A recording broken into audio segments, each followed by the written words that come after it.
నమస్తే MP news మన పేరు న్యూస్కు స్వాగతం. ఈరోజు పేపర్లోని న్యూస్ చూద్దాం. అమలులో ఆశయ బాటలో అందుకోసమే సాంస్కృతిక ఆర్థిక పునర్జీవం ఆ దిశగా కీలక నిర్ణయం తీసుకున్నాం. రాష్ట్రం ఏర్పడి 10 ఏళ్ళైనా రాష్ట్ర గీతం లేదు. జయ జయ హే తెలంగాణ ఇక అధికారిక గీతం. జాతి చరిత్రకు అద్దం పట్టేలా రాష్ట్ర చిహ్నం. కన్న తల్లి గుర్తొచ్చేలా తెలంగాణ తల్లి విగ్రహం. తెలంగాణ సమాజం బానిసత్వాన్ని భరించదు. రైతులను రాజు చేయడమే ప్రభుత్వ లక్ష్యం. రాష్ట్ర ఆవిర్భావ వేడుకల్లో ముఖ్యమంత్రి రేవంత్ రెడ్డి అంటారు. నిన్న పెరేడ్ గ్రౌండ్ లో అంగరంగ వైభవంగా తెలంగాణ దశాబ్ది ఉత్సవాలు జరిగినాయి. దానికి ఇంతకుముందు ఉద్యమకారులకు కూడా ఆహ్వానంది. ఉద్యమకారులు కూడా పోయిళ్ళు. వాళ్ళను రమ్మని చెప్పి సాధారణంగా ఆహ్వానించి అక్కడ అన్నీ అయిపోయిన తర్వాత మళ్ళీ ఇంటికి పంపించేదాకా ప్రభుత్వం బాధ్యత తీసుకునేది. ఈ ప్రభుత్వం మాత్రం దశాబ్ది ఉత్సవాల్లో అపోజిషన్ పార్టీ కానీ ఈ పార్టీ కానీ ముఖ్యులందరినీ పిలుచుకొని స్టేజ్ పైన కిరావాణి, గవర్నర్, ముఖ్యమంత్రి రేవంత్ రెడ్డి, అందశ్రీ వీళ్ళందరినీ స్టేజ్ మీద కలుపుకొని ప్లస్ ఇంకోటి ఉద్యమకారులను కూడా పిలుచుకొని అంగరంగ వైభవంగా చేసింది. దాన్ని కన్నుల పండుగ చేసిన వార్త మనం చూడవచ్చు. అమరవీరుల ఆశయ పాటలోనే తెలంగాణను అభివృద్ధి చేస్తా, వాళ్ళ ఆశయాల అనుకూలంగానే పాలన చేస్తా అని చెప్పిన వార్త మనం చూడవచ్చు.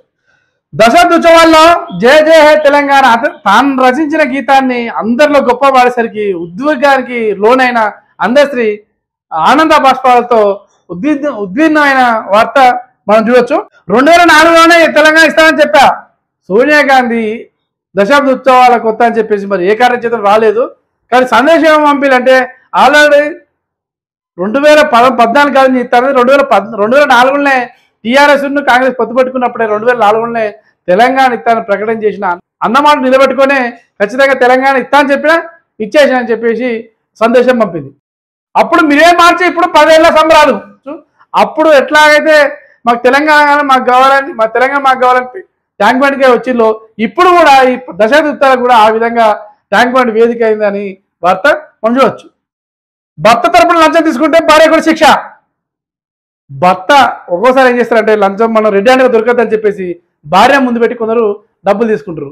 అట్లా తీసుకున్నా కూడా శిక్ష మాత్రం తప్పదని చెప్పేసి ఏసీబీ కోర్టు చెప్తున్న వార్త మనం చూడవచ్చు. దొంగచాటుగా అమెరికా హరీష్ రావు ఫోన్ ట్యాపింగ్లో ముద్దాయిగా మిగిలిన ప్రభాకర్ రావు అమెరికాకి వెళ్ళిండు. అమెరికాకి వెళ్తే ఇప్పుడు పోయి దాదాపు చాలా రోజులు అధికారం రాలేదు. ఆయన కలిసి రావడానికి దొంగచాటుగా అమెరికాకి వెళ్ళిన హరీష్ రావు అని చెప్పేసి నువ్వు ఇక్కడనే ఉండు, అక్కడికి వస్తే నేను పోలీసులు పట్టుకుంటారు అని చెప్పి హరీష్ రావు చెప్పొచ్చు అని చెప్పేసి ఎవరు చెప్తారు? కోమటిరెడ్డి వెంకటరెడ్డి చెప్పిన వార్త మనం చూడవచ్చు. ఎండల పిడుగులు వికారాబాద్ జిల్లా నాగారంలో వాగులో చిక్కుకున్న కారు. నిన్నటి నుంచి ఒక 10 రోజుల నుంచి ఎండలు బండేటట్టు కొడుతున్నాయి. నిన్న మధ్యాహ్నం వరకు ఎండనే ఉంది. ఒక్కసారి సాయంత్రం మబ్బులు వచ్చేసి ఉరుపులతోటి మెరుపుతోటి వాతావరణం ఒక్కసారిగా చల్లబడి వర్షం వచ్చింది. ఆ టైంలోనే వికారాబాద్ జిల్లాలో వర్షం వచ్చిందట.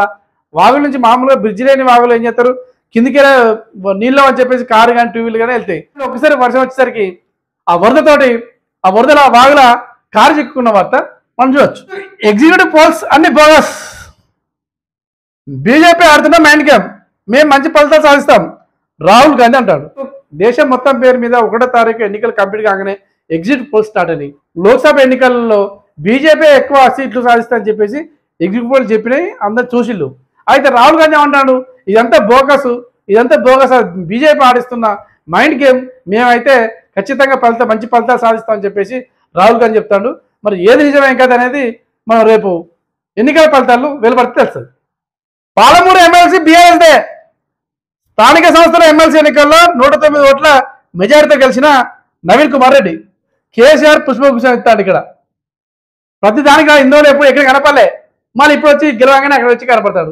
నగర్లో జరిగిన ఎమ్మెల్సీ ఓట్లు ఎవరు వేసిన ఓట్లు అవి? స్థానిక ఎంపీటీసీలు వేసిన ఓట్లు అవి. అక్కడ ప్రజలు కాదు వేసింది, ప్రజలు కాదు, గ్యాడెట్స్ కాదు, టీచర్లు కాదు, వేసింది ఎవరు? ఎంపీటీసీ స్థానిక సంస్థల ప్రతినిధులు వేసిన ఓట్లు అవి. దాదాపుగా 1100 మంది ఎంపీటీసీలు టీఆర్ఎస్ తరపున ఉన్నారు. అంటే 1100 ఓట్లు వాళ్ళకు ఉన్నట్లు లెక్క. తర్వాత కాంగ్రెస్కు 200 మంది ఎంపీటీసీలు ఉన్నారు, అంటే వాళ్ళకి 200 ఓట్లు ఉన్నట్లు లెక్క.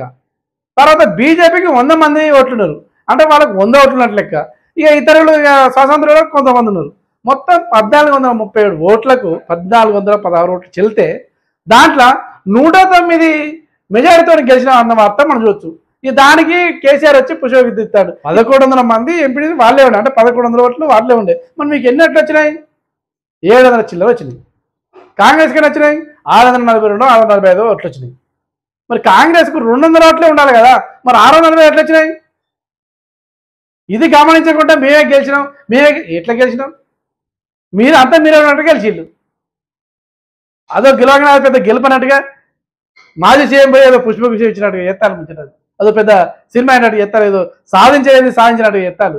రేపు ఎన్ని ఎంపీ ఎన్నికలు ఓట్లుండే లెక్కింపు ఉన్నది, అప్పుడు గెలిచి చూపించు. లేదంటే పట్టభద్ర ఎన్నికలు గ్రాడ్యుయేట్ చేసిన డిగ్రీ అయిన వాళ్ళు వేసినాయి, రేపు 5వ తారీఖు అదే ఓట్లున్నాయి, దాంట్లో గెలిచి చూపించు. అది శాత కాదు. కానీ ఇప్పుడు ఇలా వీళ్ళ ఓట్లే ఉన్నప్పుడు వీళ్ళే గెలుతారు, మళ్ళీ మేమే గెలిచి అని చెప్పేసి అంటారు. ఇదే కేసీఆర్ తీరు. సోనియా గాంధీకి పాలరెత్త గుడి. సిరిసిల్ల జిల్లా ఇల్లారెడ్డిపేటలో మాజీ సర్పంచ్ నిర్మాణం. విషయం ఏంటంటే సోనియా గాంధీ ఇవ్వడం వల్లనే మన తెలంగాణ వచ్చింది, మనకు సపరేట్ తెలంగాణ వచ్చింది. సోనియా గాంధీ ఇవ్వడం వల్లనే 10 సంవత్సరాల కానీ మనం సుఖ సంతోషంతో ఉన్నాం. ఇప్పుడు దశాబ్ది ఉత్సవాలు జరుపుకుంటున్నాం. అందుకే అని చెప్పేసి ఈ దశాబ్ది ఉత్సవాల సందర్భంగా, ఈ 10 సంవత్సరాలు పూర్తి చేసుకున్న సందర్భంగా మాజీ సర్పంచ్ ఎల్లారెడ్డిపేటలో సోనియాకు గుడి కట్టిన వార్త మనం చూడవచ్చు. ఆయుర్వేద వేడుకల్లో న్యూజిలాండ్ ప్రధాని అక్కడ న్యూజిలాండ్లో మన తెలంగాణలో ఉంటారు కదా, అక్కడ జూన్ 2వ తారీఖు తెలంగాణ ఆవిర్భావం ఉందని చెప్పేసి అంటే ఆ ప్రధాని అక్కడ ఆ దేశంలో తెలంగాణ ఆవిర్భావ వేడుకలు జరిపినట. ఆయన జరుపుతో పాటు ఇంకేమన్నాడు, తెలంగాణ ఐటీ రంగంలో దూసుకుపోతుంది, ఒక్కసారి నీ తెలంగాణకు వచ్చి సందర్శిస్తా అని ఎవరన్నారు? న్యూజిలాండ్ ప్రధాని అన్న వార్త మనం చూడవచ్చు. మోకాలు ఎత్తున్నోడు చెబితే పార్టీ కథం అవుతుందా? ఎవరంటారు? కేసీఆర్ అంటాడు. ఎవరంటే నీకేందయ్యా, నీ పని నువ్వు చేసుకోరాదే. మోకాలు అంటున్నాడు, ముక్కు ఏందో ఆయన కథ. ఏం మాట్లాడితే తల తోకుండదు. ఈ అధికారం పోయిన కాంచి కేసీఆర్ ఏం మాట్లాడుతుందో ఆయనకు అర్థం కావట్లేదు. నీకు ఇవే మాట, గలీజు మాటలన్నీ. ఒక ఉందాతనం ఉండి ఉందా మాటలు మాట్లాడితే సరితాయి. అది ఏదో చిన్న మాట అంటే ఎవడో అంటే దాన్ని పట్టుకొచ్చి పెద్ద భూతత్వం చూపిస్తాడు. మోకాలు అంటున్నాడు, మోకాలు పార్టీ కథ అయితే కథం కానప్పుడు నువ్వు ఏం రాదు. 5 సంవత్సరాలు నీకు 5 సంవత్సరాలు ప్రజల కోసం కొట్లాడు చూద్దాం. అది శాత కాక ఇన్ని రోజుల కాంచి నువ్వు ఇంట్లోనే పార్టీవి. నువ్వు అసలు ఎమ్మెల్సీ ఎన్నికలకు నువ్వు ముందుకే రాకపోతుంది, ఇన్ని కట్టబట్టుకుంటావు. ఇప్పుడు ఎన్నికలు నేను ఎమ్మెల్సీ ఎన్నికలు గెలవగానే ఏమవుతాయి, నువ్వు మహబూబ్నగర్ గెలవగానే కట్ట తీసేసినా. నేను హుషారుగా ఉన్నా, నీ ఏజే అయిపోతుంది, ఎక్కడ హుషారుగా ఉంటావు? నీ కట్టే తీసేసిన అని చెప్పేసి యువకుని పిల్లలు లెక్క చెప్తాడు ముచ్చట. ఏం చెప్పినా విచిత్రంగా చెప్తారు అంతా. పొంతనే ఉండదు ఆయన చేతులకు, ఆయన మాటలకు అసలు పొంతనే ఉండదు. ఎవరు చెప్తారు? కేసీఆర్ కుర్చీ ఖాళీ. అసెంబ్లీలో రాష్ట్ర ఆవిర్భావ ఉత్సవాల్లోనూ అంతే, ప్రభుత్వం ఆహ్వానించినా కూడా ఆదరగానే అయినాం. ఇగో ఇది కేసీఆర్ కథ. ఇవాళ కుర్చీ చూసి ఎక్కడ ఖాళీ కనబడుతుంది? సోఫా. దశాబ్ది ఉత్సవాలకు రమ్మని చెప్పి ప్రత్యేక ఆహ్వానం పంపి సోఫా వేస్తే సోఫా ఖాళీగా ఉంది. ఆయన రాకపోతే ఉంటే ఖాళీగా ఉంటుంది. అసెంబ్లీలో కూడా ఇదే కథ. నువ్వు అసెంబ్లీకి రావు, ఇక్కడ పేరెంట్ పెడితే అక్కడ రావు. నువ్వు తెలంగాణకి అన్ని చేస్తాను అన్నవి తెలంగాణ ఉత్సవాలకే రావైతే. నువ్వు తెలంగాణకి ఏం చేస్తాడు? ఎవరు నమ్ముతాడు? ఎవరు నమ్మడు. నీ పని అయిపోయింది. నువ్వు ఉత్సవాలకు రావు, అసెంబ్లీకి రావు, దేనికి రావు. ఏమనంటే మీటింగ్ పెట్టి దంస్తావు మాటని ఇష్టం వచ్చినట్టుగా. అది కాదు దంచడం అంటే, అది కాదు. అదే తెలివి అనుకుంటాడు నేనే. కేసీఆర్ ఒకటే మైకు దొరుకుతుంది, నీ ఫుల్గా మాట్లాడుతున్నా, అందరు ఇంటాళ్ళు. ఇదే నా తెలివి, నా అంత తెలివి కొలలేడు. అది కాదు తెలివి. నువ్వు అసెంబ్లీకి రా, మాట్లాడు. నువ్వు ఉత్సవాలకు రా, అక్కడ కనపడు. నువ్వు ఉత్సవాలు రావైతే, అసెంబ్లీ రావైతే. ఇక నువ్వు గెలిచేందుకా? ఈ ఇంట్లో పడుకోరా, రాజీనామా చేసుకుని ఇంట్లో పడుకోరాదు. నీ తరపున ఇంకెవరికి వెళ్తే వాళ్ళన్నా సాయం చేస్తాడు జనాల కోసం. అది చేయకుండా ఇంట్లో పడుకొని ఇక ఉపన్యాసాలు ఇచ్చుకుంటా ఎందుకా కథ? నువ్వు ఇట్లాంటి పనికిరాని ముచ్చట్లు మాట్లాడకుండా మైక్ దొరికితే మాట్లాడేవాళ్ళు కేసీఆర్. ఇవి ఈరోజు మనం